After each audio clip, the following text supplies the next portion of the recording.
Couple of things. Make sure that you finish your quiz. I can't remember what time I closed it tonight, but you have the ability to look and see how many hours you have left. Make sure you do that, okay? Because if you don't finish it, you won't get any credit at all. And then as soon as it's over, the answers will populate so that you can use them for review. Cool? What is this test over? Cardiovascular and synapses, right? That's all, isn't it?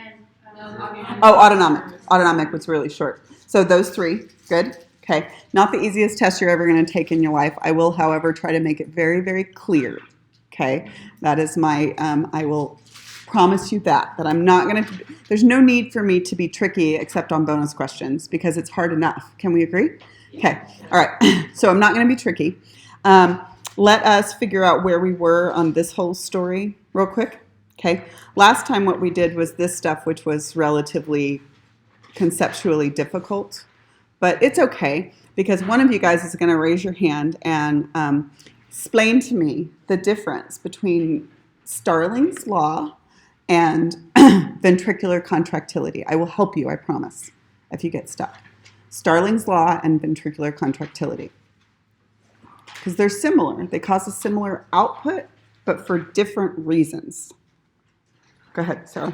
So Starling's is directly related to inflow? Inflow, yes. If you get more inflow, what does it do? It stretches the sarcomeres so that they get better output, right? But what is ventricular contractility related to, guys? It's the strength of contraction independent of volume because this is controlled by what? Who remembers? Sympathetic nervous system. That's controlled by the sympathetic nervous system. Good? Okay. All right. And then the other thing that we did last time, let's go ahead and unfold this and make sure it makes sense to you, was we looked at what influences heart rate, right? Okay. So what influences heart rate is the rate of depolarization in the pacemaker cells. Yes? And that is primarily controlled by the autonomic nervous system. Yes? Sympathetic innervation will increase the rate of depolarization, which will increase heart rate, right? You with me? Parasympathetic innervation will decrease the rate of depolarization, which will decrease heart rate. Good. There's also two hormonal ways to impact heart rate. Adrenomedulla epinephrine, right? Hormonal epinephrine, or thyroid hormone. So those are both hormonal controls. Got it? Okay. And then what we are going to do today is we are going to talk about how you decide whether to turn on the sympathetic or parasympathetic nervous system. And we've always said, oh, either you're chill or there's a tiger. But of course, it's more complicated than that. It's not just chillin' or tigers, right? So we're about to do that. And then, so we're going to talk about ways to manipulate blood pressure today. Before we go any further, can you guys remind me the 3 ways that you manipulate blood pressure? Vessels, tubes, heart, volume. Okay, tubes, heart, volume. Yes? Okay. Does that make sense? Okay. So what we are going to see here is, here's blood pressure. Look, tubes, heart, volume. Yes? Okay. So what we are going to be doing today is we're going to look at ways to manipulate blood pressure, and they are all going to be in tubes, heart, volume, all of them. Okay. So that's what we're going to start on today, is we are going to start on mechanisms of controlling blood pressure, and they are all going to fit into these 3 categories: alter cardiac output, change your vessel diameter, change your fluid volume. Okay, remember what we said before is that if, for instance, you were going to deal with low blood pressure, yes, to try to increase blood pressure, you would never undo what you did at one of those with what you did at the other. So let's think about this.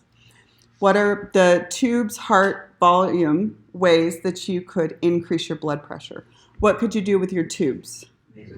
Vasoconstrict. What would you do with your heart? Increase cardiac output. What could you do with your volume?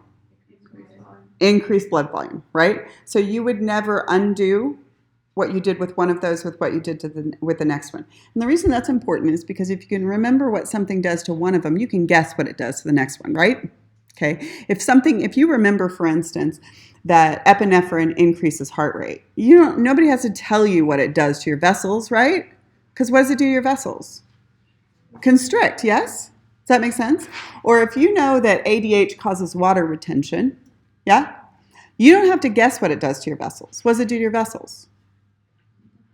Nope. No dilation. If it causes water retention, if you dilated, you would undo what you just did. Constriction. Yes? Okay. Good? Okay. All right, so let's start going through this. You ready? Okay, so we're going to talk about extrinsic control of blood pressure, meaning I am controlling blood pressure from a system that is not the cardiovascular system. I'm using another body system. So here are the systems that can help with blood pressure. You can use your nervous system to help with blood pressure via the autonomic nervous system. You can use hormones to help with blood pressure, and then one more. You can also use the urinary system to help with blood pressure, right? Okay, so those are the three extrinsic ways.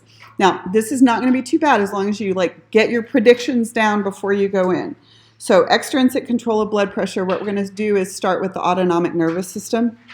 With the autonomic nervous system, what we're going to say is, okay, we have said all semester long, we've basically told a simplified fib of saying that you turn on your sympathetic nervous system when you're stressed out and you turn on your parasympathetic nervous system when you're not. But there are more sensory inputs than that you can use to determine whether to turn on your sympathetic or parasympathetic nervous system. And one of them is, guys, we are monitoring the pressure in our arteries constantly. The two primary locations that you are going to monitor pressure in your arteries anatomically are in your aortic arch. Yes? Aortic arch will deliver blood to where? All of systemic circulation except the heart, right? Aortic arch, okay? And then the carotid sinus. The carotid sinus is really important because blood from there is going where? Brain. Okay. Now, the aortic arch and the carotid sinus, they are going to monitor pressure. So you guys predict for me before we get into it. If I detected at the aortic arch or the carotid sinus high pressure, right? I'm going to go ahead and get you guys started and tell you that I will send that signal to the medulla oblongata. The medulla oblongata will decide to increase the sympathetic or increase the parasympathetic based on high pressure in the aortic arch and the carotid sinus. Send it to the medulla oblongata. The medulla oblongata says I want to increase what? Okay? Sit there and think about it. You have to get the prediction or else the rest of this is just going to overwhelm you. Okay, I detected, one more time, you do the work, okay? I detected high pressure in the aortic arch and the carotid sinus. I sent that sensory input to the medulla oblongata, and the medulla oblongata did what? Turn on the parasympathetic nervous system. Does that make sense? Negative feedback is what it's doing. It said the pressure was too high, I need to drop the pressure, okay? So let's try the opposite example. You ready? Aortic arch, carotid sinus, detected low blood pressure. Yes? Low blood pressure. Sent that impulse to the medulla oblongata. In response to that low blood pressure, the medulla oblongata decided to activate which branch of the autonomic nervous system? Sympathetic nervous system. Yes? Negative feedback, guys. And that's what Anna always wants to use. Negative feedback inhibition. So I'm telling you that sensory input, motor output, it's a classic example of negative feedback. I've got an animation for you in just a second. So what we are doing is we are looking at arterial baroreceptors, right? We're in the arteries, okay? There are two. We've got the carotid sinus and the aortic arch. They do the same thing, guys, only one of them is easier to piss off. Which ones do you think is easier to piss off? Carotid sinus, yeah. Because this one goes to the brain. And the brain thinks, we're all equal, but I'm a little more equal than you guys are, right? It's also really, really sensitive to changes in body position. So, for instance, if my whole blood pressure was low, I'd activate the aortic arch. But if I got up too fast, which one would activate? The carotid sinus, right? Right? Blood pressure might not be low everywhere, but it might be too low to my brain. So these do exactly the same thing, only this one is more tweaky than this one. Yes? Okay. Would both of them activate if your whole systemic blood pressure was low? Yeah. Right? Does that make sense? Okay. So the carotid sinus reflex is a classic example of negative feedback, and the purpose is to control the blood pressure to the brain. The internal carotid arteries, 2 of them, supply about 75% of the blood supply to the brain, so this is really, really important. So let's look at the animation that shows you how these work. Okay, so the baroreceptor reflex. Ready? Okay, he's going to say a whole bunch of syllables, but then I'm going to clarify it for you, okay? Cardiovascular center increased blood pressure stretches the carotid arteries and aorta, causing the baroreceptors to increase their basal rate of action potential generation. For those of you who know anatomy, that is not the carotid sinus. We know that. Dumbasses. No, I'm just kidding. Physiologists don't usually care very much about anatomy. They're like, oh, there's a tube somewhere. It's right over there. Whatever. Okay. Action potentials are conducted by the glossopharyngeal and vagus nerves to the cardioregulatory and vasomotor centers in the medulla oblongata. Okay, sensory input, yes, from high pressure in those 2 locations. So just stick that in your head, sensory input from high pressure in those 2 locations. Now, predict for me what's going to occur. Okay. As a result of increased stimulation from the baroreceptors, the cardioregulatory center increases parasympathetic stimulation to the heart, which decreases the heart rate. Okay, cool. So I just decreased the heart rate. But what I also need to do is turn down sympathetic stimulation so that I can further decrease the heart rate. And then do what to the vessels? What should I do to the vessels that's consistent here? I should dilate, yes. Okay. Also, as a result of the increased stimulation from the baroreceptors, the cardiovascular center decreases sympathetic stimulation to the heart, which decreases heart rate and stroke volume. The vasomotor center decreases sympathetic stimulation to blood vessels, causing vasodilation. The vasodilation, along with the decreased heart rate and decreased stroke volume, bring the elevated blood pressure back toward normal. If the initial problem were a decrease in blood pressure, the activities and effects of the baroreceptors, cardiovascular center, and vasomotor center would be the opposite of what is illustrated. Okay, let me just reinforce one thing. Do you remember that there's no parasympathetic innervation of vessels? How you cause dilation in most places, not everywhere, is just to decrease sympathetic stimulation, right? So does that make sense? So the story just said, guys, that if you detected high pressure in the carotid sinus and or the aortic arch, right, that sensory input would go to the medulla oblongata, and the medulla oblongata would say high pressure, activate the parasympathetic nervous system, decrease the sympathetic nervous system, cause what to happen to the heart, slow down cardiac output, cause what to happen to the vessels, dilate. Got it? Okay, good. Everybody good? Questions?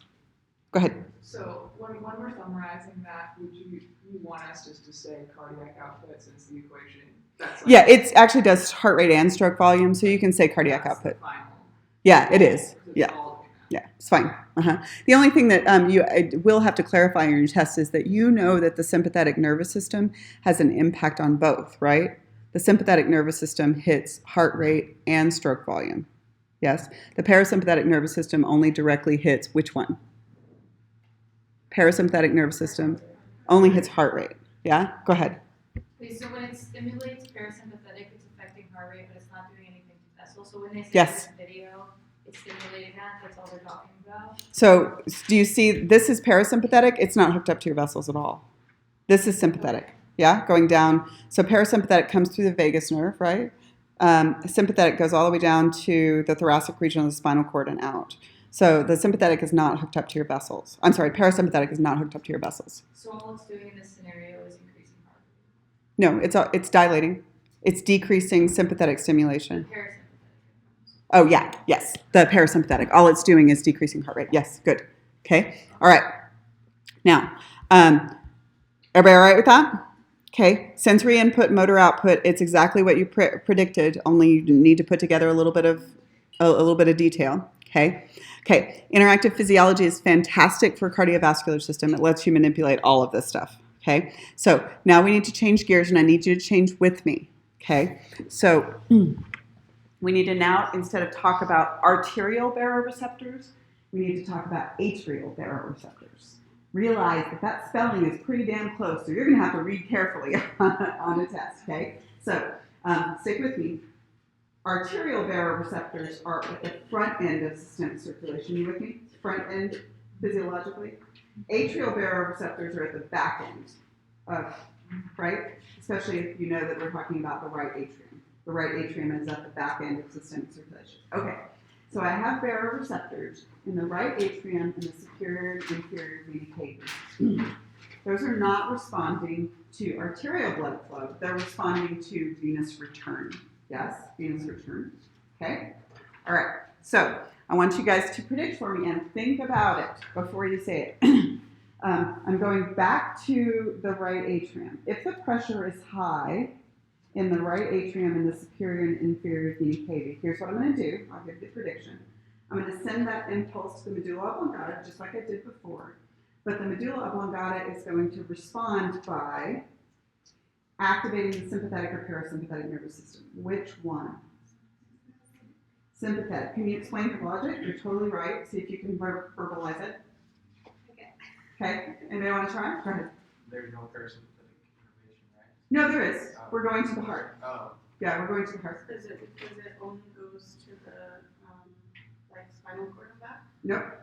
I think it's because when you have like high blood pressure like that, when it's returning, like you're gonna increase. You want to like match it. Yes, it's the match. Yes. Because So this is an indication of lots of venous return. Do I want to slow down my heart when I have lots of venous return? No, that causes congestive heart failure. What do I need to do? I got a whole bunch in. What do I need to do? Get some out. Yes? So since this is measuring pressure on the back end, it says that if I have a whole bunch of venous return in, I need to increase my output to match my input. Yes? Okay? Because it's in the atrium, not in the arteries. Yes? Okay? That's called the right atrial reflex or the right atrial baroreceptor reflex. So let's just go through it with your notes. The right atrial reflex responds to venous pressure, and it's much lower pressures, guys. Even when it gets high, it's still much lower than an artery. Okay? You have baroreceptors in the wall in the superior and inferior vena cava and the right atrium. They detect venous pressure. An increase in venous return will cause stretching, and it sends an impulse to the medulla oblongata, right? The medulla oblongata activates, hey, we've got a whole bunch of venous return. What should we do? Catch up ventricles, right? So it increases heart rate and increases strength of contraction, right? Increases cardiac output, increases the output to keep up with the input. And by the way, if it does anything to your vessels, it will cause vasoconstriction to keep the pressure high, keep it going in the arteries. Yeah? Okay? Everybody okay? So your challenge for this one is the right atrial reflex and the arterial reflex are really similar in spelling. So when I do stuff like that on your test, I almost always try to put it in bold if I think you're going to, I mean, it's hard enough, right? I don't need to mislead you, right? But I can't read for you. So you have to do that part, right? So you have to do the reading part and don't just assume. Because do you see that you would respond to increased pressure in the right atrium entirely different than you would in the arteries? Yes. Yeah? Okay. And if you had increased pressure in the right atrium, you need to activate the sympathetic nervous system. If you had increased pressure in the aortic arch, you need to activate what? Parasympathetic nervous system. Good? Okay. All right. So, the next part is relatively easy. So, I also have chemoreceptor reflexes. And a chemoreceptor reflex means in addition to monitoring the pressure, I'm also monitoring the chemical content of the blood. Okay, so at the same location, the aortic arch and the carotid sinus, what I'm going to do is monitor oxygen, carbon dioxide, and pH. Okay, so I want you to make the prediction again. Okay, doesn't matter if you get the prediction wrong. You have to go through the process of thinking it through because me telling you doesn't help you, right? Okay. Aortic arch and carotid sinus. If in any of those locations, in either of those locations, I detected any combination of these three, low oxygen, high carbon dioxide, or low pH in carotid sinus or aortic arch, I send that input to the medulla oblongata, and the medulla oblongata responds by activating which branch of the autonomic nervous system? Sympathetic. I need more blood flow, not less, right? Okay. Activate the sympathetic nervous system. Increase cardiac output. What do I do that's consistent to my vessels? Constrict to keep pressure going through the system. Yes? Does that make sense? So that's called the chemoreceptor reflex. Who remembers, oh, I think you've learned this once or twice, feels like ages ago. Who remembers the relationship between carbon dioxide and pH? Oh, CO2 plus H2O yields H2C, which is H plus HCO minus. Yes? So as your carbon dioxide goes up, your pH tends to go down. You remember that? Okay. All right. So those are the chemoreceptors. Let's watch an animation just to reinforce that. And then we will do, ready? Okay. Same story, same places. Reinforce what we're talking about. Chemoreceptors in the carotid and aortic bodies monitor blood oxygen, carbon dioxide, and pH. Impulses from these chemoreceptors are conducted to the control centers for heart and blood vessels via the glossopharyngeal and vagus nerves. Chemoreceptors in the medulla oblongata monitor blood carbon dioxide and pH. Decreased blood oxygen, increased carbon dioxide, or decreased pH. We'll do what? Those are going to do what? Increase. Okay, let's see. Decreased parasympathetic Decreased stimulation parasympathetic. of the heart, which increases the heart rate. Okay, but not enough.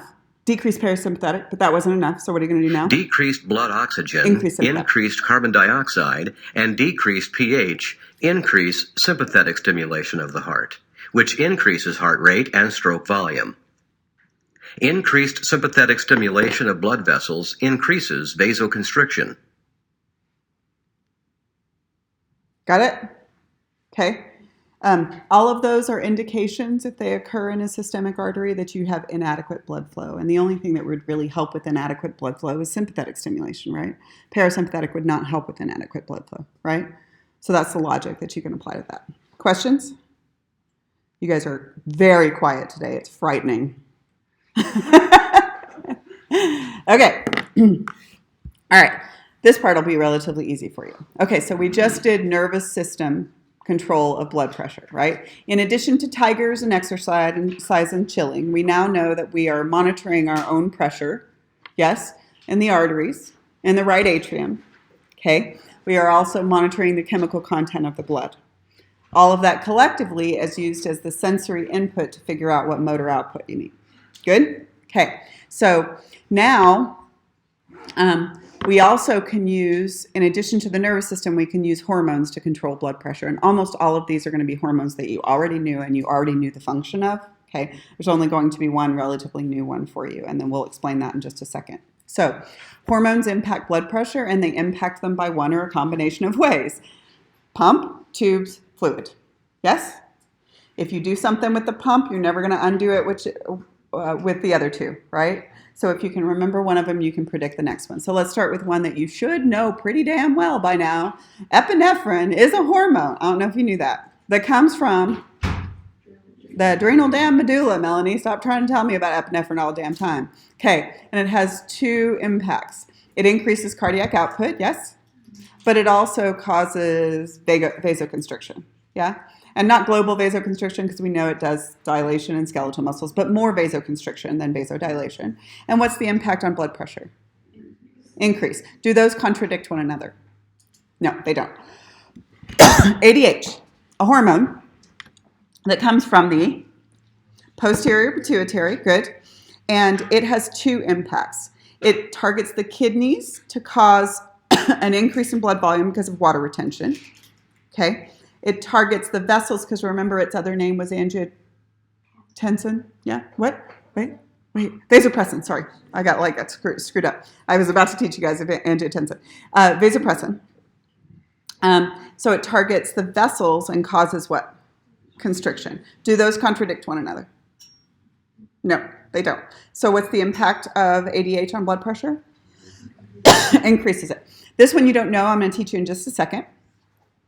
Well, you might know, but I didn't teach it to you, is angiotensin 2, okay? This is from the kidney with an asterisk because it actually needs two buddies, so it doesn't just come from the kidney, so I'll explain that in just a second. But let's look at what it does. This is a vasoconstrictor that also causes aldosterone release, Remember aldosterone causes sodium retention? So this one is going to do what? Increase blood pressure. Okay, and now aldosterone, which we met before. Okay, let's remind you what aldosterone does, just a simplified version. Aldosterone causes sodium retention into the blood. Can't spell today. And dumps potassium into the urine. What does that do to your blood pressure? Increases your blood pressure, yes? Okay. EPO. I usually teach EPO in anatomy. I'll also talk about it in the next set of notes. EPO, erythropoietin, is produced by the kidneys and targets the bone marrow to increase red blood cell synthesis. And although it's indirect, it's not like trying to manipulate your blood pressure. Can you see that if you stuck more stuff in your blood, it would increase your blood pressure? Yeah? Okay, so that's a blood pressure increaser. And then the last one is ANP or ANF. We already learned about this one. Atrial natriuretic peptide or factor. It comes from the heart, and the impact is twofold. It targets the kidneys to increase blood volume. Decrease blood volume. Decrease blood volume by allowing you to pee out sodium and water. And it also causes something consistent to happen to the vessels. Dilation. Yeah? Okay. So what is the impact of that one on blood pressure? Decrease. So do you see that most of your hormones increase your blood pressure? There's only one that decreases. That's kind of like blood glucose, right? Remember all those hormones that increase your blood glucose, but we only had one that decreased? So apparently higher pressure generally correlates to blood flow, right? And higher glucose generally correlates, but sometimes you need to decrease it. Sometimes you do, okay? All right, so here's your tip. We already know this tip. If you want to increase your blood pressure with a hormone, you do it by increase cardiac output, increase blood volume, vasoconstrict. If you want to decrease blood pressure, you do it by the other three, right? The opposite three. Good? Okay, so fantastic review of major hormones and renal mechanisms that raise blood pressure in interactive physiology. Let's put alcohol back together with this story. So we've talked a little bit about alcohol's impact on the brain, but now I want to talk about alcohol's impact on blood volume and blood pressure real quick, okay? Because it actually has some peripheral impacts as well. Alcohol, among other things, inhibits ADH release. So it's actually an anti-diuretic, which makes it a diuretic. Right? So alcohol makes you pee. Yeah? That's the diuretic effect. That will drop your blood pressure, yes? Okay. Now, I'm not talking about excessive alcohol use. I'm talking about a couple of glasses of something, right? Okay.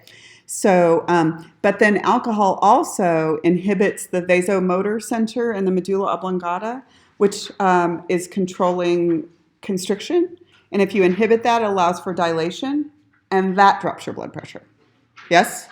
Okay, so sometimes you can see that in people, especially with people with a lot of blood vessels right close to their skin. They take a sip of alcohol. What happens? Phew! You're like, Mom, I did not drink alcohol when I was out. And she's like, who painted your face pink? That is the impact of alcohol, which is why alcohol does actually decrease your blood pressure a little bit with really, really moderate use. If you increase alcohol consumption, it's really nasty for your blood pressure, super nasty for your blood pressure. Okay, all right, so now we just did nervous system control of blood pressure. We just did hormonal control of blood pressure. The last thing that we have to do is urinary system control of blood pressure. So the kidneys can control your blood pressure, yes? Okay, we know that this is not going to be a short-term fix for blood pressure, right? You're not going to say, oh, my blood pressure is too high when I walk to the car. I think I need to pee down my leg. No, that's not how it works.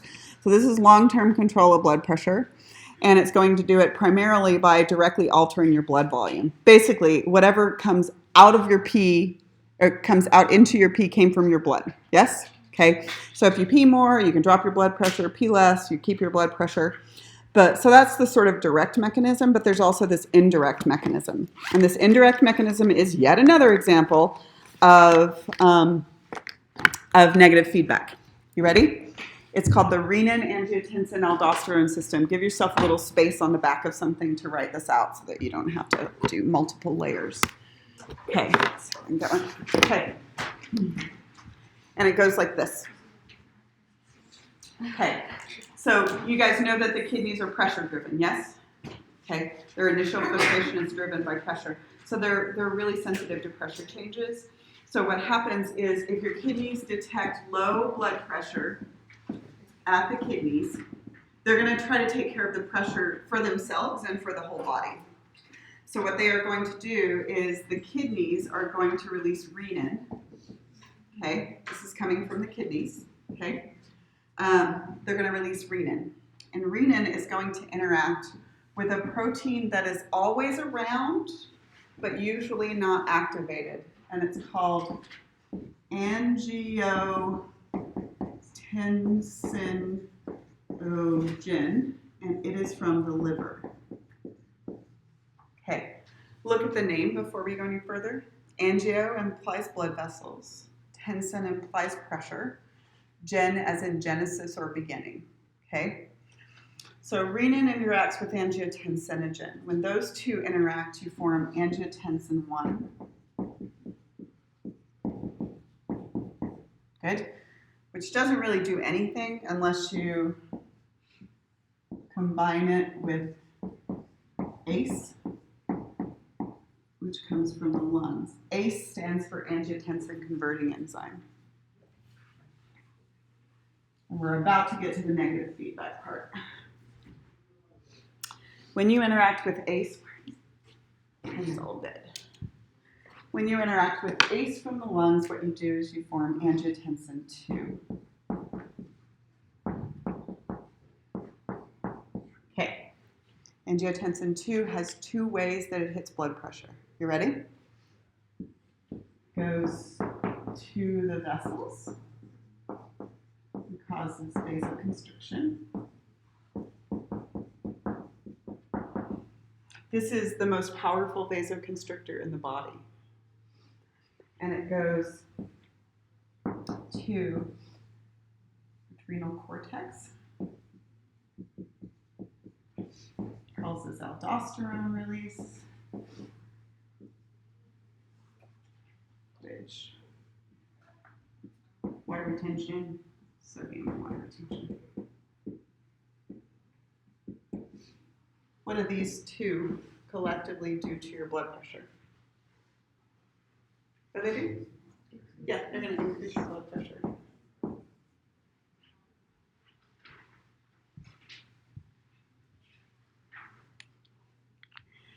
Okay, this is why I said that renin is only kind of from the kidneys, because it doesn't do anything by itself.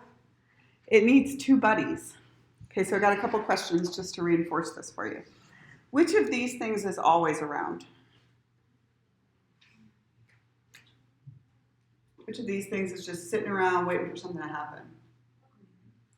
No, renin is only around. Renin is released because of low blood pressure.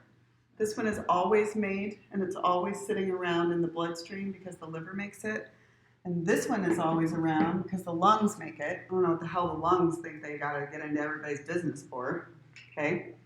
But do these two ever interact with one another in the absence of renin? No. So why are they always around? Because it causes a fast response when you release renin. Yeah? Okay. So decrease, let's go through it one more time. Ready? Detect low blood pressure at the kidneys. The kidneys release renin. And the reason we say it's a hormone is because it's released into the bloodstream. Yeah? Okay? And that interacts with angiotensinogen from the liver, as in the beginning of angiotensin, ogen. And then angiotensin 1 interacts with ACE from the lungs, angiotensin converting enzyme, which makes angiotensin 2, which is where you get the action. Angiotensin 2 causes massive vasoconstriction and causes aldosterone release, which increases your blood pressure, which goes all the way back. Negative feedback inhibition as soon as it gets high enough. Good? Okay. Now, if you learn this now for this test, it'll be easy when we do urinary system, because of course it's part of the urinary story as well. Good? Okay. It says on the kidneys, the low blood pressure. Yeah, well, it starts at the kidneys. It's detected by the kidneys, and then the kidneys release renin. But do you see that the kidneys end up solving the problem for the whole body? They're really only concerned about themselves, but they're going to end up solving it for the whole body. Go ahead. Do all these interactions happen in the kidneys? No, bloodstream. So All in the bloodstream, yes. Dump renin into the bloodstream. It interacts with these two plasma proteins that are always in the blood plasma. Go ahead. So is this like long-term like low blood pressure, where the other two didn't like raise your blood pressure? Well, it's just slower, right? It's going to be slower. You could be doing all of them simultaneously, right? If you had low blood pressure for any reason, then the nervous system is going to try to take care of it. But if the nervous system failed, you could be like, hey, I think we actually need more, right? Both you need to stop peeing so much. I'm going to make you thirsty, right? But in addition, I'm also going to activate this, right? So they're all sort of piling on top of one another. Everybody okay? Okay, so now we are going to change gears, and I need you to change with me again, because here is what we are going to do. We are going to now talk about regional blood pressure and blood flow changes. This is autoregulation. It is only using paracrine agents. It is not using hormones, and it is not going to be using the nervous system, okay? So here's what we're going to do, guys. Just stick with me. I've got a capillary bed, and the capillary bed is either really energetically expensive, using up oxygen, generating carbon dioxide, dropping the pH, right? Or maybe it's dealing with some pressure changes. What I need is a change in blood flow to that capillary bed. I'm not trying to affect the whole system, okay? So what do? Do I do something to the heart? Do I do something to the volume? Or do I do something to the vessel diameter? Only vessels, yes? And in this instance, we're just going to control the vessels with paracrine agents because we're only trying to make local changes. Is that okay? Okay. Now, you have to set this aside from the rest of the stuff that we just did, or else it'll confuse the hell out of you, because let's predict for just a second. In one capillary bed, just one capillary bed, I need more blood flow because I am low oxygen or high carbon dioxide or low pH in one capillary bed. I'm going to release paracrine agents that target the arterioles leading to the capillary bed, right? And they're going to target the arterioles to do what? Increase blood flow by doing what? Dilate or constrict? Dilate, yes? Now, let's reinforce that if I detected those three things in the aortic arch, I would do something entirely different to vessels, yes? Yes? If I detected low oxygen, high carbon dioxide, or low pH in the aortic arch, I would use the nervous system to increase vasoconstriction. But here I am only concerned about myself, right? Okay, so what I'm doing is manipulating the diameter of the arterioles leading to me. Okay, I'm not really trying to impact systemic blood pressure or blood flow at all. I'm only concerned about myself. Okay, so here's what happens with autoregulation. I'm using paracrine agents, okay? And I'm not going to do anything to the heart, and I'm not going to do anything to the blood volume. That wouldn't help.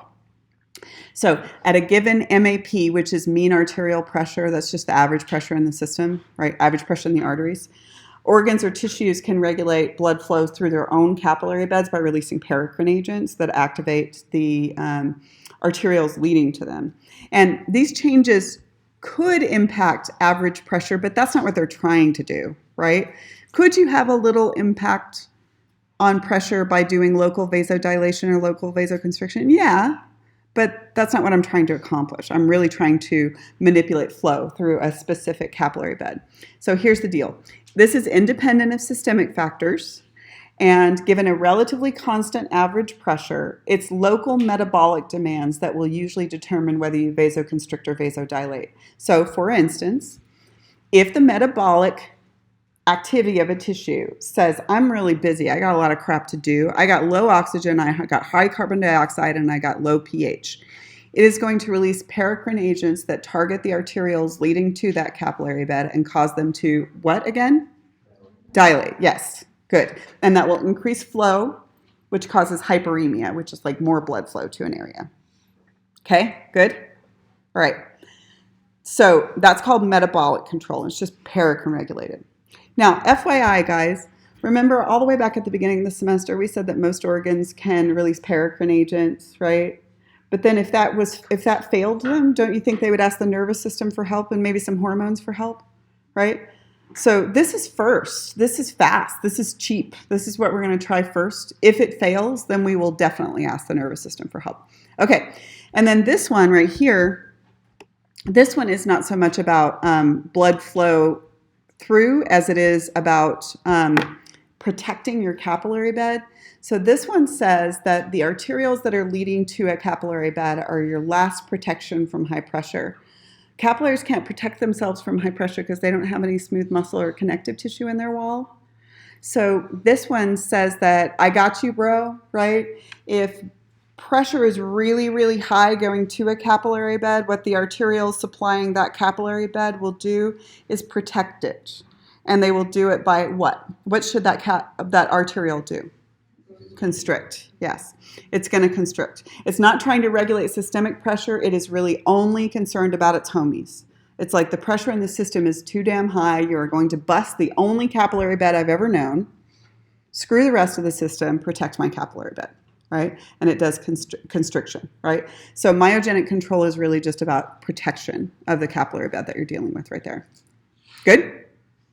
Okay, now, what if you have consistently, like, an error message that says this capillary bed is not getting enough nutrient or not getting enough oxygen or generating too much carbon dioxide? Like, let's say you start working out in January like everybody does, right? But it's April and you're still working out, right? What's going to happen is your skeletal muscles, for instance, are going to be sending a consistent error message that says, I often need more oxygen than you are giving me, and I am often generating more carbon dioxide than you are getting rid of. What will happen over time is that you can actually start to develop bigger blood vessels to the area and more blood vessels. It's called angiogenesis, okay? So if you get bigger, eventually you will develop more blood vessels, right? If an organ consistently needs more blood flow, you can develop more blood flow to the area. Do you think that happens on January 3rd? No, because your body does not trust you. It's like we have been here before. At least 15 years running, we have been here, right?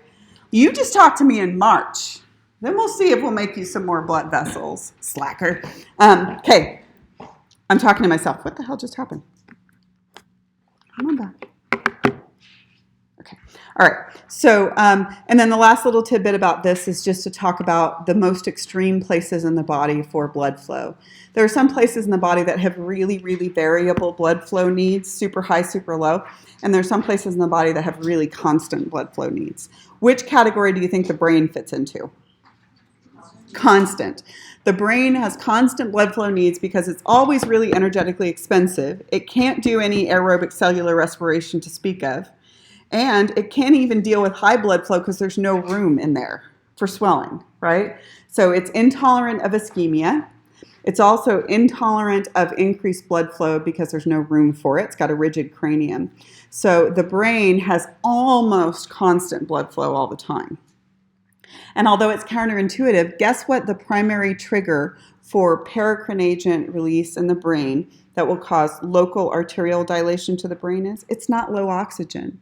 The brain is actually more tolerant of low oxygen than it is of increased carbon dioxide because it has a crappy buffering system, and almost every bit, oh, I don't have it up there anymore, almost every bit of carbon dioxide that makes it into the brain and doesn't get rid of very quickly generates acid. So as soon as the carbon dioxide starts to increase in the brain, it releases paracrinagents that says, I need more blood flow to the area. So long before it will respond to low oxygen. Skeletal muscles have really, really variable blood flow needs, depending on whether you're working out or just sitting around. And the main trigger for them to release paracrinagents is low oxygen, not high carbon dioxide. Okay, so as soon as they start to detect low oxygen, they will release paracrinagents that causes local arterial dilation. But then, let's just think about this for just a second, because we've done skeletal muscle already, and we've also done autonomic nervous system. So skeletal muscles, you don't tell your skeletal muscles that you're about to start working out. You just freaking start doing it, right? You just like start working out, and you're like, catch up, right? So what's going to happen is immediately, as soon as they start getting low oxygen, they're going to release paracrinagents that causes local arterial dilation. But then when that's inadequate, they're like, oh, I guess I need the nervous system to support me. So we're going to tell the nervous system is actually going to increase blood flow to the skeletal muscles, right? And increase heart rate, right? And then if that didn't work, eventually you could involve the endocrine system, but you don't usually when you're working out because you don't work out for hours on end. Okay, so We're going to come back to the clinical connections after we finish the basic material. We're going to come back and do those for just a second. Okay, so let's go back to this for just a second and make sure we've got it all. So what we said was we are trying to manipulate blood pressure, yes? Okay, and we've got 3 ways to do it. We've got what the heart does, the volume, and what the vessels do, right? We already kind of know how vessels work. The primary way that you manipulate them is with changing the diameter. These things don't really change over the course of a day. So what we said is if you are going to manipulate heart rate, for instance, and also vessel diameter, you do that primarily with choosing whether you activate the sympathetic or the parasympathetic nervous system. And remember, it doesn't have to just be tigers. We can also monitor our own pressure with baroreceptor reflexes, yeah? Okay, and we can do that in the atrial baroreceptor reflex or the 2 arterial baroreceptor reflexes. Good? Okay, and then we can also monitor the chemical content of the blood, right? So you use these inputs to figure out whether you need sympathetic output or parasympathetic output. Got it? Okay, all right. And then we can also manipulate pressure by manipulating blood volume, which I do primarily with kidneys, yes? Okay. And with the kidneys, I can do it either with EPO, ANP, ANF, right, or ADH, or the indirect mechanism of renin, angiotensin, aldosterone system, right, that indirect mechanism. Good? And then you are pretty much done with this concept mapped. And all we have to do is reinforce it with talking about the cardiac cycle, and we'll be good. Cardiac cycle is actually relatively logical and pretty easy. So that's the last thing that we have to do, and then we'll go back and pick up the clinical stuff. Okay, so here we go, guys. The last part of this set of notes is just putting what the heart does together in all one story. So let's reinforce both the anatomy and the physiology that you've known, okay? And we're going to talk about what we call the cardiac cycle. And the cardiac cycle is simply trying to figure out the coordination between the electrical activity of the heart and the mechanical activity of the heart. Okay, electrical activity of the heart would be when, for instance, the SA node depolarizes and what that causes to happen to the atria. When the AV node depolarizes and what that causes to happen to the ventricles, right? That's all electrical, okay? Got it? And then mechanical is when stuff wiggles and opens and closes. That's mechanical, right? So we put together that story with when the chambers contract versus relax and when the valves open and close, right? So a lot of this you should have learned in anatomy, but even if you didn't, we can run through it together. So let's go ahead and start with the review of things that most people remember. Okay. So let's just briefly review SA node, AV bundle, left and right bundle branches, Purkinje fibers, right? Okay, so the SA node is, of course, the pacemaker of the heart. We know that, okay? We know that it can be increased or decreased with the autonomic nervous system, but let's just stick to what it's doing right now. The SA node will depolarize, and it's going to depolarize and then send those ions, the sodium and calcium, through its neighbors, the contractile cells, right? And the contractile cells are going to contract in the order they got the stimulus, which means the atria are going to contract in what order? How are the atria? They're going to contract top down, right? Because the SA node's at the top. Yes? You with me? Okay. So the SA node depolarizes and causes atrial contraction. Do you guys remember what that correlates to on an ECG? Do you remember? Yeah, it's the P wave. Okay. All right.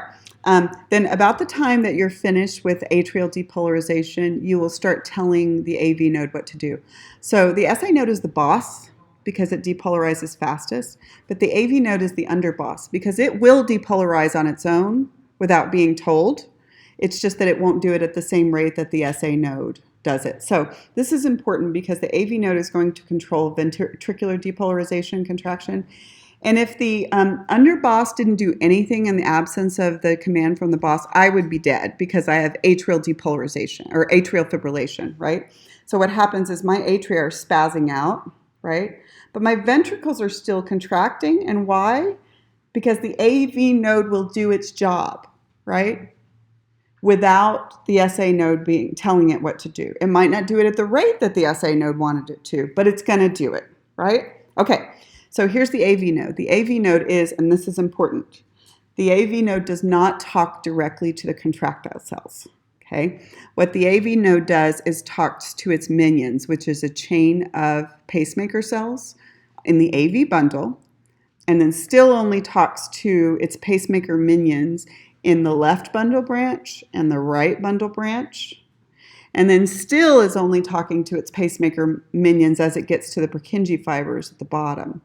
What this is going to do is it is going to force a lag time between atrial contraction and ventricular contraction. And then when the ventricles contract, what order are they going to contract in? The atria contracted top down, the ventricles are going to contract bottom and sides up, right? So this forces two things to happen. We don't want atrial contraction, ventricular contraction all together, right? We want atrial contraction, pause, ventricular contraction. Why? Why do we want that? Filling, yeah, we want filling, right? So what this does is holds on to the signal before it gives it to the contractile cells, yes?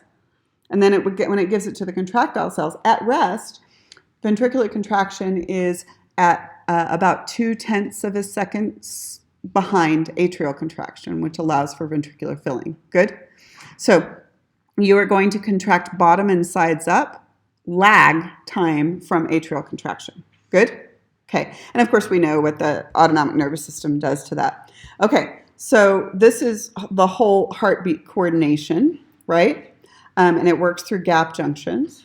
So we're going to come back to these if we have time, but what we're going to do is we're going to use that to put together the whole story with the cardiac cycle. And I've got an animation for you too. We just have to put it together first. It is going to look really confusing at first, but then the animation is going to clarify it for you, and I'll post the animation for you too. All right, so what the cardiac cycle is, guys, is trying to coordinate the electrical activity and the mechanical activity of the heart. So look at this figure for just a second, okay? I want to show you the important parts of the figure, and then we can start to take it apart. What's going to happen with the cardiac cycle is it's going to be a cycle. We're going to have a time when the atria contract. We're going to have a time when the ventricles contract. We're going to have to keep track of when the valves are open and closed. But it's a super duper logical story as long as you get it in your head at the beginning, and then it's just a circle. You just keep going.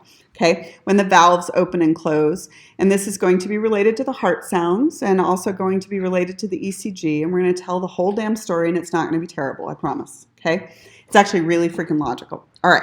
So we are going to have 4 phases of the cardiac cycle. So start seeing the names for me for just a second. The first phase is called, actually it's a circle, so you can start anywhere you damn well please. But the first phase we're going to do is going to be called ventricular filling. With ventricular filling, I'll bet you can tell me what the condition of the AV valves is. AV valves, ventricular filling. The ventricles are filling, so the AV valves have to be open. Yes, AV valves have to be open. Note to self, in a healthy person's heart, you never have the 2 types of valves open at the same time. So if the AV valves are open, the semilunar valves are closed. They have to be, otherwise you're going to compromise unidirectional flow of blood. Got it? Okay, so this is called ventricular filling. Okay, then I'm going to go through, notice the length of this phase is relatively long. Then I'm going to go through a really short phase called isovolumetric. Isovolumetric means fluid isn't going anywhere. Ventricular contraction. They don't put the word ventricle in there. I do, so that you can keep track of what's contracting. So here is what we're going to do, guys, and we're going to look at an animation of this in just a second. So the ventricles are going to start to contract, and then the fluid's not going to be going anywhere through the valves. So it's going to be isovolumetric because all 4 are going to be closed at the same time. Okay, let's just get the names now, and then we're going to go back and figure out how the hell this occurs. Then we're going to do the phase of ventricular ejection. Ventricular ejection. What's going to be the condition of the semilunar valves during ventricular ejection? They have to be open if something's going to leave, yeah? Okay, and then I'm going to go through the next phase, which is going to be isovolumetric ventricular relaxation. The ventricles are relaxing and blood isn't going anywhere through the valves. Okay, so here we go, and we're going to start to look at it stepwise. You ready? Okay, so it doesn't matter where you start as long as you can always get back to there. So we're going to start at the same place that this started, which is called ventricular filling.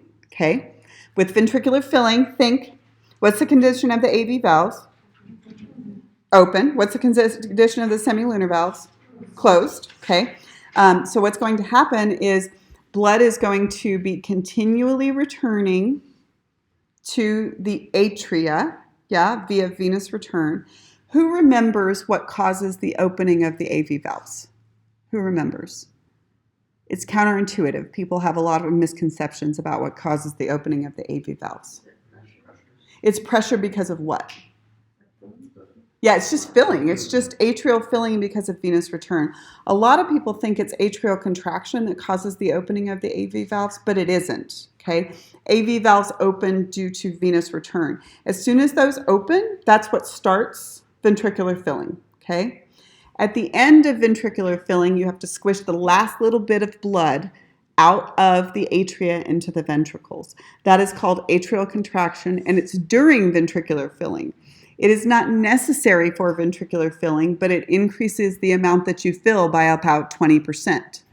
That's why when my atria are going through fibrillation, right, and my ventricles are still contracting, my atria are not squishing that last 20% of blood in there, I get super lightheaded because it drops my blood flow by about 20%. Does that make sense? So atrial contraction is at the end of ventricular filling. Okay, so atrial contraction occurs near the end of ventricular filling after about 80% of the blood flow already has occurred into the ventricles. And now, follow me. Okay. Ventricular filling is going to end when what valves do what? AV valves close because of why? The ventricles start to contract and increase pressure on the backside of the AV valves, yes? And then those close, yes? And so you're going to have a brief period that's pretty damn important in which your AV valves are closed and your semilunar valves haven't opened yet. Yes? This period is called isovolumetric, because no fluid is moving anywhere, ventricular contraction. Does that make sense to you? Ventricles are contracting, no fluid is moving anywhere. Got it? Okay. Right at the beginning of that, by the way, is your first heart sound, lub, which is the blood slamming against the AV valves as they close, right? Okay. All right. So isovolumetric ventricular contraction is short. It is going to end when what valves do what, guys? Semilunar valves open, and they open due to an increase in pressure in the ventricles because of ventricular contraction. Semilunar valves are going to open. When semilunar valves open, you start the phase called ventricular ejection, and that should make sense to you, yeah? With ventricular ejection, if the semilunar valves are open, the AV valves are what? Closed. Yes, they're closed. Got it? Okay. Notice that ventricular ejection is relatively long. Do you see it? Pretty important. That's ventricular ejection, okay? And now ventricular ejection, guys, is going to end when what valves do what? Nope.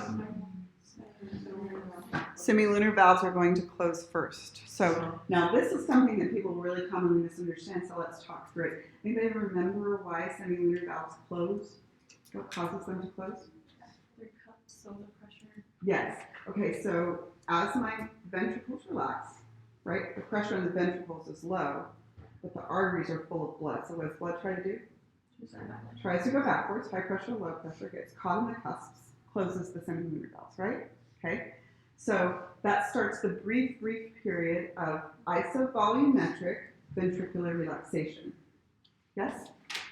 Because the ventricles are relaxing, but no blood is moving anywhere. Because what's the condition of all four valves? Closed. They're all closed. Yes? Got it? Okay. All right. So isovolumetric ventricular relaxation is going to end when what valves do what? AV valves open. Somebody verbalize for me one more time why AV valves open. Pressure from the blood. Yes, pressure from venous return. Exactly. Pressure from venous return. And then we're back to the beginning of the story, right? Because now we are starting what phase again? Ventricular filling. Yeah, we're starting ventricular filling. At the end of ventricular filling, how do you get the last 20% of blood in? Atrial contraction. Ready? Okay, so now we're going to watch an animation. Okay, ready? Okay. So here is the animation about the same thing, cardiac cycle. Okay, so I'm going to stop it as he goes through so you guys can tell me which phase we are in. Ventricular contraction causes the atrioventricular valves to close. Okay, Ventricles are contracting, all 4 valves are closed. He's starting in a different place than we did. What place is he starting? Isovolumetric, ventricular, not relaxation, contraction, okay?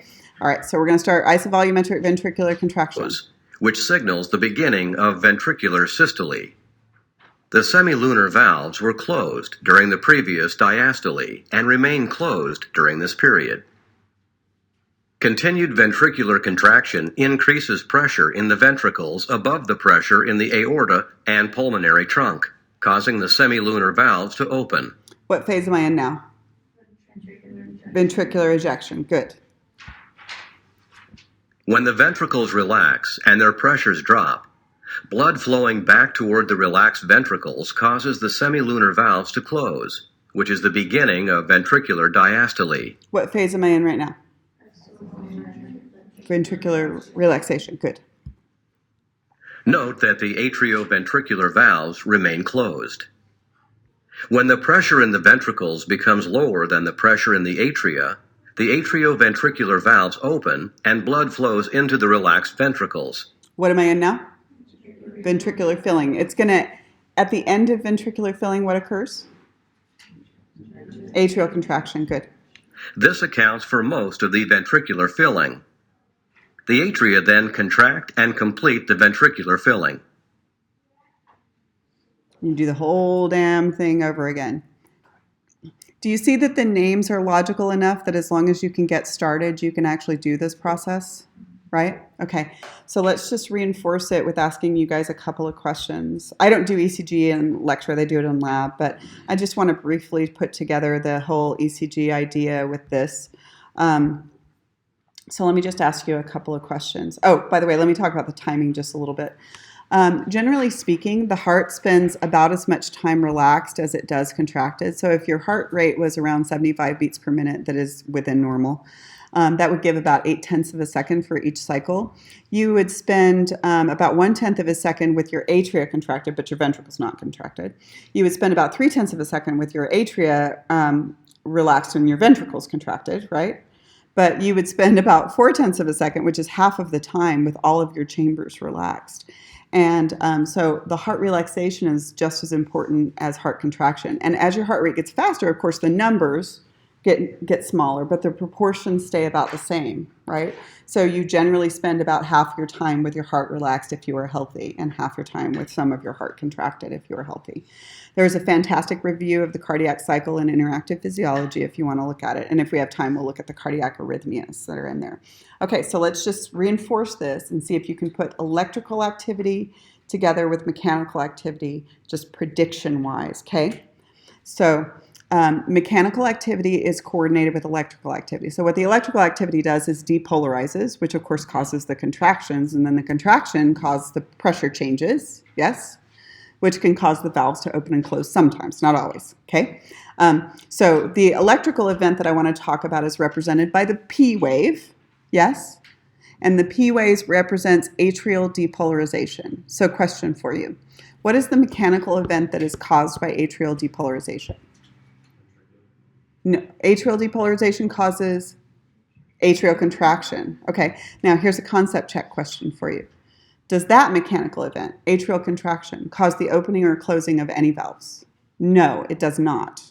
Okay, atrial contraction does not cause the opening or closing of any valves. Okay, next one. The electrical event I want to talk about is ventricular depolarization, represented by the QRS complex. Yeah? What's the mechanical event that ventricular depolarization causes? Ventricular contraction, yes. And does ventricular contraction, the pressure generated by ventricular contraction, cause the opening or closing of any valves? Yes. Which ones in which order? First, close AV. Second, open semilunar. Yeah, always a pause in between with a healthy person. Good. Close AV, open semilunar. Good? Okay, so now let's just reinforce this. No new hard stuff. I just want to talk about low blood pressure and high blood pressure. We're done with the hard stuff. Where the hell is it? Lost it. Blood pressure. Yeah. So when we're talking about pacemaker cells versus the contractile Mhm. cells, and we were talking about the ions moving for that earlier in the chapter. So for the atrial contraction, that would happen with the pacemaker cells and the contractile, and then again it would be for the ventricular. Yes. Same, it's both. They're Same. not separate. So The only reason they're separate is because the SA node has more funny channels and depolarizes faster than the AV node. But other than that, the story is exactly the same. Yes. Go ahead. How does a heart murmur? Oh, give me just a second, and assuming that we get finished with this, I'll tell you what a heart murmur is, okay? So let's just do the hypotension and hypertension, and then assuming that we have a minute, we'll do that. Okay, so I just want to talk a little bit about variation in blood pressure, and this is not hard. It's going to just reinforce what we learned before. So, of course, you can have blood pressure that's normal, and you can have blood pressure that's too low, and you can have blood pressure that's too high, okay? So I want to reinforce the stuff that we've been talking about. Hypotension is when your blood pressure is lower than normal, okay? It's usually defined of having a systolic blood pressure less than 100 millimeters of mercury at rest, okay? Now, systolic is, of course, the pressure that is forcing it forward. Remember, diastolic is the inherent pressure of the arteries, right? So with this one, it's really systolic that matters. Does that make sense to you? It's really the top number that matters. Okay, so is there any, massive problem with slight hypotension? No, not usually. So if you have relatively mild hypotension, which I do, my blood pressure is usually 100 over like 75 or 78 or something like that. It's not bad at all. It's associated with a relatively long, healthy life because the pressure that you need to generate in order to overcome your arteries is relatively low. But if I get up really fast, do I get dizzy? Well, yeah, totally, right? So mild hypotension is associated with a relatively long, healthy cardiovascular life. But there is such a thing as too low a pressure, right? And when you are too low pressure to deliver adequate blood flow to capillary beds, it's called shock, right? And in phys, shock means something specific. It doesn't mean, oh, my stars, how you behave. It means low blood pressure to the point that it's compromising blood flow. So let's talk about causes of circulatory shock. Well, not surprisingly, it's pump fluid vessels. Like that's what it could be, right? Because that's how you regulate pressure. So does it surprise you at all that after a myocardial infarction, because of the damage to the heart muscle wall, someone can go into shock? Because your pump can't generate pressure, right? So that makes sense to you. Good? Okay, let's do this one next, and we'll come back to the other ones. What about hemorrhaging? Can you go into shock because of hemorrhaging? Well, yeah, because you don't have the volume. Or can you go into shock because of massive dehydration? Like if you, for instance, had massive blood plasma loss due to vomiting, diarrhea, sweating. Yeah, you can go into shock because of those things. Have any of you guys ever been so damn sick that you don't have enough blood pressure to walk to the bathroom? Have you ever thrown up and squirted so much? Yeah, you can feel that low blood pressure. You can totally feel it. This is life-threatening for children and for elderly people. It's less likely to be life-threatening to you guys in your 20s, 30s, and 40s. But, people die, right? Okay, so, sorry. Everyone's going to die, guys. I'm just a ray of sunshine as a general rule. Okay. Massive vasodilation. Okay. This is the other cause. And this one's kind of interesting because most people don't actually understand this. You guys probably do at this point. But so massive vasodilation can drop your pressure to the point that you go into shock. This could occur if something happens to your sympathetic nervous system, right? If you damage near your spinal cord, because remember, it's the sympathetic nervous system that keeps your blood vessels toned. If you damage your nervous system, they can just massively vasodilate. That's not generally going to happen to all of us, of course. But if you have spinal cord damage or nervous system damage, that can occur. But the ones that you actually have run into and have heard of, I know, are anaphylactic shock and toxic shock or septic shock. Okay, so let's talk about septic shock or toxic shock first. So you have a bacterial infection that becomes bloodborne because, I don't know, you had some kind of somebody left a sponge in when you had surgery, right? Freaking happens. Or you had a wound that was not being properly cared for and you didn't change the dressings. what happens in those situations is you're going to try to increase blood flow to the area, right, by releasing paracrine agents that cause local vasodilation, right? Because that's what you generally do when you have any kind of infection, right? And that's all well and good as long as it stays local. But if you get so much bacteria that you start releasing massive amounts of paracrine agents, massive amounts of vasodilators that go into your bloodstream, then instead of local vasodilation, what are you going to have? Systemic vasodilation, yes? Massive drop in blood pressure, not just here, but everywhere, right? And you can go into septic shock or toxic shock. Is that okay? This also happens to women when they do not know how to properly use tampons, right? So your vagina is not sterile. It's got microorganisms in it. Most of them are totally fine as long as they stay in proper ratios. But when young girls are not taught how to properly use those things and they don't change them regularly, you can go into toxic shock or septic shock from that. And it's good for girls to understand the why and not just that the package says that, because you don't believe anything that the package says anyway. But you can die because of that.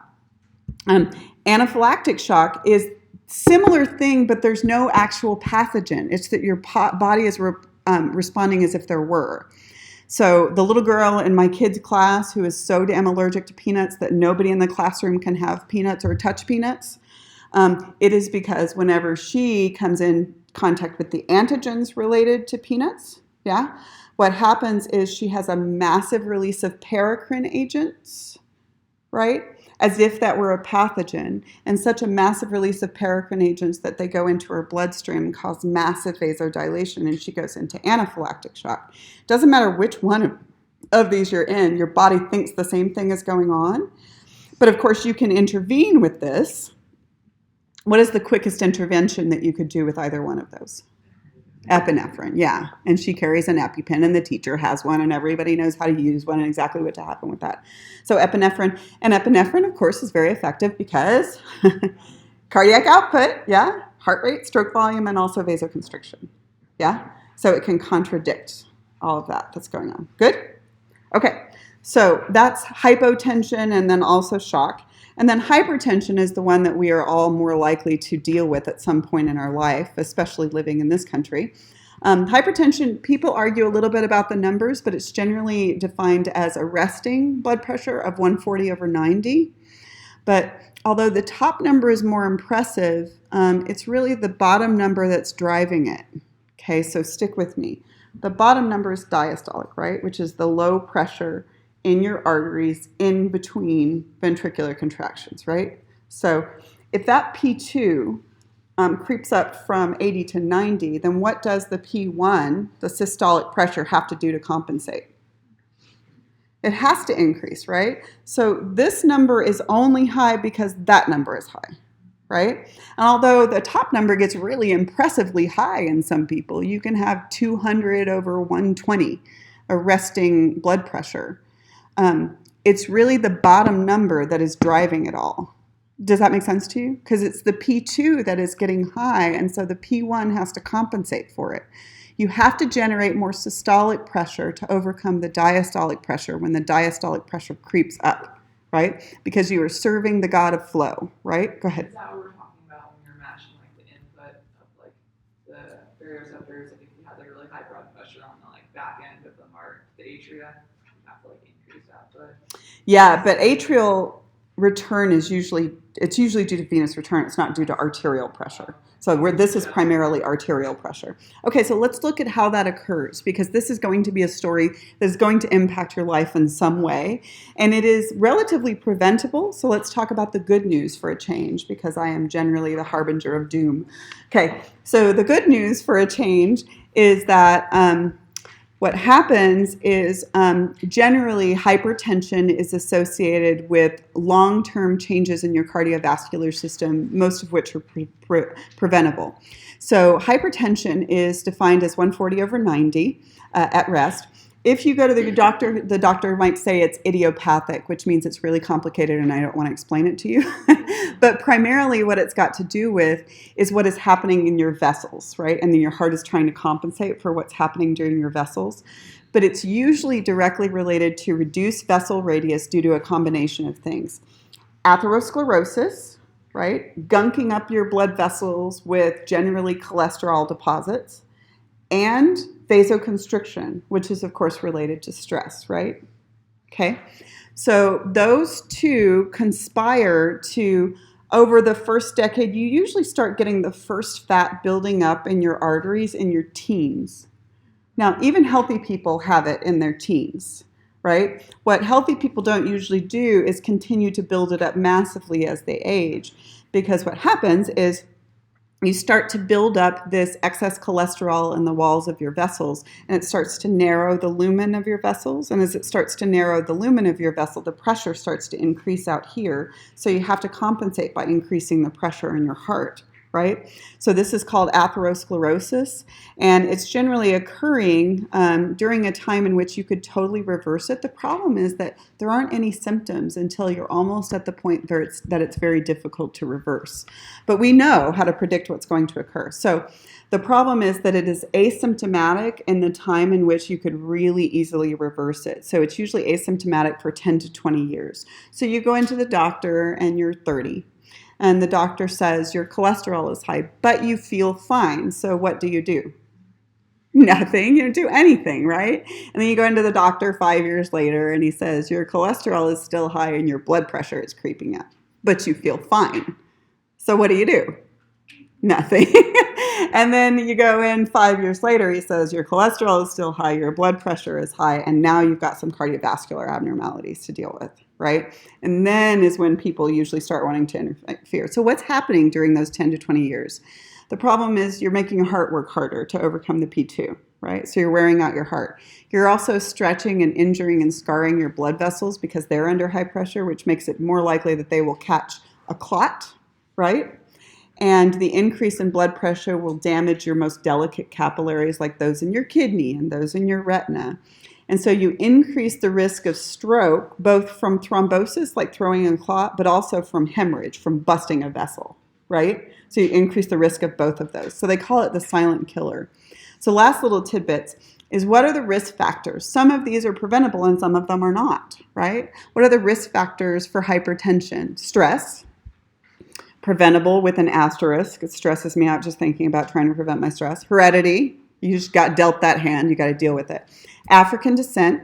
People of African descent have a higher predisposition to hypertension than people who are not. Obesity. If you got more vessels, you need more pressure, right? And high sodium, high fat diet and lack of exercise. Obesity, high sodium, high fat, lack of exercise, that's America right there for you. But most of that is relatively preventable, right? And then smoking is a big one too, because smoking makes your cholesterol stickier, right? Luckily in Utah, we have the lowest rate of smoking in the United States and one of the lowest in the world. That's one of the fantastic things about Utah. What? It's true, we do have nasty air. So if you live up in Park City, you get to be healthy, right? You get to not smoke and also breathe clean air. God, we just want so much. Okay, so what is the treatment for hypertension? Your doctor is first going to tell you to lose weight because, of course, that's a really natural way to do it. How about restrict your sodium intake, right? Moderate aerobic exercise. That would also help clean out your blood vessels. Reduce your stress. But what most people do is go directly to how can I treat this with a drug, right? All of those sound hard. Would you please give me a pill? So the pills are not going to surprise you for blood pressure. Diuretics, right? Make you pee more, drop your blood pressure. Beta blockers prevent epinephrine from binding to beta adrenergic receptors, which allows for decreased cardiac output and vasodilation. Calcium blockers close slow calcium channels on your smooth muscle, your blood vessels, which also allows for vasodilation. And then ACE inhibitors inhibit ACE and then hit your blood pressure two different ways. They decrease vasoconstriction and they also decrease aldosterone release. Cool? Okay, so these are the major ones, and there's different, families of each one. Okay, so what I won't ask you guys about is arrhythmias and fibrillation, and if we have time after your test, I'll tell you about murmurs because I have a murmur too. We did it. We did it.